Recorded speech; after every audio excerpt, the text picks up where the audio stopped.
25 दिसंबर हमारे अनेक महापुरुषों का परिनिर्वाण दिवस है, जिसे हम लोग आज बड़े हर्ष के साथ मनाने के लिए या उसे समझने के लिए उनके ज्ञान, उनके बताए गए संदेश को एक दूसरे के साथ शेयर करने के लिए एकत्रित हुए हैं। उसी दिन 25 दिसंबर है जो हमारे देश को आजादी से पूर्व तबाह किए रखा था मनवादी व्यवस्था।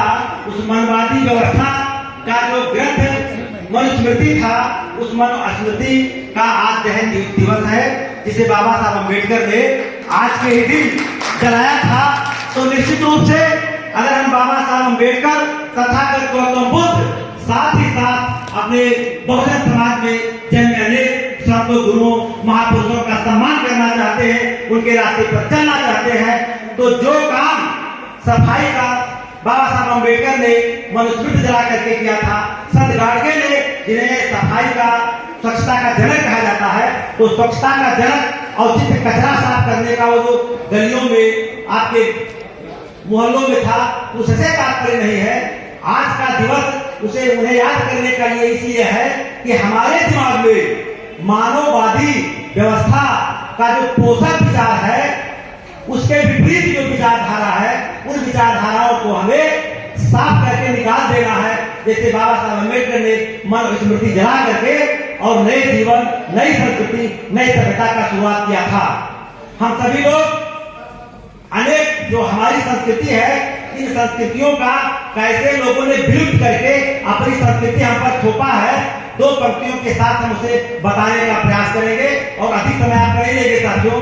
जैसे रामचरित मानस है, उसे हम लोग पढ़ते हैं, उसमें लिखा है उल्टा नाम जपत जग जाना और बाल लिख वे ब्रह्म समाना। तो मरा मरा कहने से आपको कुछ मिलना नहीं है।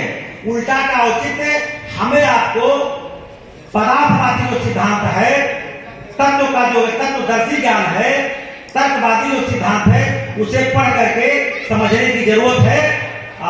इस मंच के बाहर स्टाल लगा हुआ साहित्य का, जैसा कहा गया साहित्य समाज का दर्पण है। अगर अम्बेडकर, फुले, गायकवाड़, इन तमाम लोगों को आप समझना चाहते तो साहित्य को पढ़ना पड़ेगा। तो जो पंक्तियां थी कि उल्टा नाम जपत जग जाना बाल लिख वे ब्रह्म समाना, उसका औचित्य है कि जो आप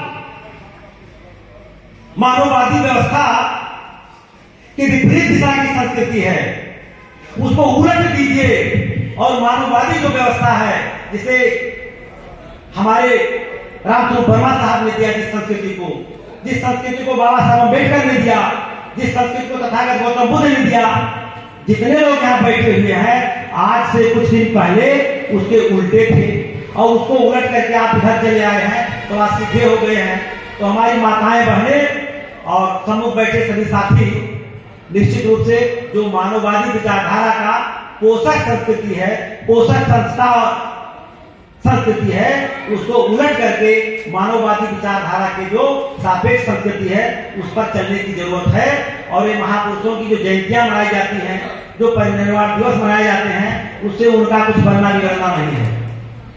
हम याद करते हैं और उनके बताई हुई संस्कृति को अगर अपने जीवन में पालन नहीं करेंगे तो ये ठीक उसी प्रकार से होगा कि जैसे राम राम कहने से आपको कुछ नहीं मिलेगा और मिठाई मिठाई कहने से आपका मुख मीठा नहीं होगा। बुखार आपको हो गया है, पैरासीटामोल खरीद करके अपनी जेब में रख लीजिए, यदि आप खाएंगे नहीं तो आपका बुखार जाएगा नहीं। आप इस सभा में आ गए हैं और जिन संस्कृति, जिन सभ्यता, जिन ज्ञान को आप सुन रहे हैं, घर पर पहुंच करके स्वयं और स्वयं के परिवार में और उसका अनुपालन नहीं करेंगे तो आप जान लीजिए कि आप रामस्वरूप वर्मा को गाली दे रहे हैं, तथागत गौतम बुद्ध को गाली दे रहे हैं, बाबा साहब अम्बेडकर को गाली दे रहे हैं। मदिरा अगर पीना आप नहीं छोड़ सकते हैं और मदिरा पी करके मंच पर चले गए हैं, जो व्यक्ति मदिरा पीता हो, आज की तिथियों में ऐसे मंच पर उसे बैठने का कोई अधिकार नहीं है और हम आप मना नहीं करेंगे। अगर वो बैठेगा तो स्वयं को समझे कि हम इस सभ्यता संस्कृति को गाली दे रहे हैं साथियों। इसलिए स्वयं सहित अपने परिवार को मदिरा पान से दूर रखिए। एक छोटा सा एग्जाम्पल दे करके अपनी बात को समाप्त करेंगे।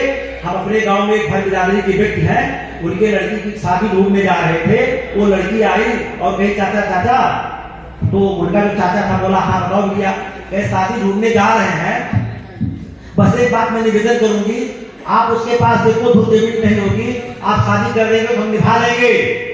वो काला होगा, गोरा होगा, छोटा होगा, लंबा होगा, मोटा होगा, पतला होगा, इवन अगर वो विकलांग होगा तब भी मेरा काम चल जाएगा, लेकिन वो शराबी ना होता। क्यों? आप कल्पना करो, हर समाज में जन्मी हुई वो लड़की जो मात्र ग्रेजुएट है, उसके अंदर इतनी हिम्मत आई कि उसने अपने परिवार में अपने लोगों से जो पर ढूंढने जा रहे थे उनसे यह बात कह डाली, और सौभाग्य उसका देखिए उसको ऐसा परिवार मिल गया साथियों, उसके परिवार में लौंग और इलायची तक कोई नहीं खाता है, मदिरा पान और शराब और मीट मछली की बात कौन करे। तो साथियों, सबसे पहले हमें अपने मन मस्तिष्क में अपने विचारों में परिवर्तन लाना पड़ेगा। आपको अच्छी बातें सोचना पड़ेगा। जब अच्छे विचार को आप सोचना शुरू करेंगे तो आने वाला कल आपका होगा और आपके अंदर वह जरूर कार्य रूप में परिणत होगा। दो बातें हैं मोटी मोटी, सबको इज्जत, सबको रोटी। अगर सबको इज्जत और रोटी आप देना चाहते हैं और पाना चाहते हैं तो मानववादी विचारधारा को अपने जीवन में लाना पड़ेगा। तथागत गौतम बुद्ध, रामस्वरूप वर्मा, संत गाड़गे जैसे तमाम महापुरुष जो हमारे समाज के हैं, उनके साहित्य को खरीद करके आप अपने घरों में लेकर के जाइए। आप नहीं पढ़ेंगे तो आने वाला कल का जो भी आपका बेटा वो पढ़ लेगा, सुधर जाएगा। साथियों, चंद शब्दों के साथ अपनी वाणी को विराम दूंगा। जय विज्ञान, जय संविधान, जय आजाद, जय भीम, जय भारत।